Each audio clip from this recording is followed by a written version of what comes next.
మీరు 100 సంవత్సరాలు వచ్చినా కూడా, లేదా ఉపవాసాలు ఉన్నా సరే, మీరు ఎంత పూజ భక్తి చేసినా సరే, ఎన్ని రోజులు కూడా మీరు మోకాళ్ళ మీద ఉన్నా సరే, పక్క వాడిని ప్రేమించలేని హృదయం, పక్క వాడిని ఆదరించలేని హృదయం, పొరుగు వాడికి జాతి పెట్టలేని హృదయం, నీకున్నంత సేపు నువ్వు ఎప్పుడు కూడా దేవుడు ఎదగలేవు, దేవుడు ఏ ఆస్వాదాన్ని కూడా పొందుకోలేవు.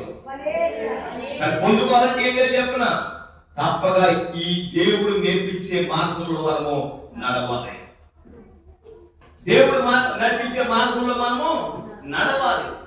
ఈ నడవడం అంటే ఏదో సరదాగా అందరితో పాటు లోకంలో భక్తి చేసుకుంటాను నడిచి, వాళ్ళు భక్తి చేస్తారు, మీరు భక్తి చేస్తారు, వాళ్ళకి మీకు వ్యత్యాసం చెప్పిన వాళ్ళ సినిమాలు చూస్తే ఎవరు కూడా నువ్వు ఎందుకు సినిమాలు చూస్తున్నావు అన్నారు, వాళ్ళు బూతులు ఆడితే ఎందుకు బూతులు ఆడతామని అన్నారు, వాళ్ళు తప్పుడుగా తిరిగితే ఎందుకు తప్పుడుగా తిరుగుతావు అన్నారు, వాళ్ళు తాగితే ఎందుకు తాగుతున్నావని లోకంలో భక్తి చేసుకుని అడగరు.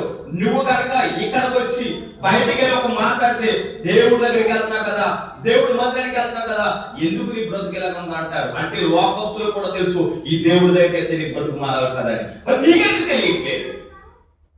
లోకంలో ఉన్న వాళ్ళందరూ కూడా అన్ని పని చేస్తారు. లోకంలో ఉన్నవాడికి మనకి తేదని చెప్పనా, మనసు మారడమే కాదు, ఆస్తులు సమకూర్చేది కాదు. దేవుడు మనసు మారుస్తాడు, ఆస్తులు ఇచ్చేది కాదు, ఇక్కడ అంతస్తులు ఇచ్చేది కాదు, ఆరోగ్యం ఇచ్చేది కాదు, లేక ఏదో చేకూర్చేది కాదు, అన్ని ఇస్తాడు దేవుడు. అది కాదు ముఖ్యం. ఏమిటి ముఖ్యం చెప్పనా, ఈ ఆత్మ ఉంది చూస్తారా, ఆ ఆత్మ ఇది పరలోకానికి వెళ్ళాలి, ఎక్కడికి పుట్టిందో అక్కడికి వెళ్ళాలి.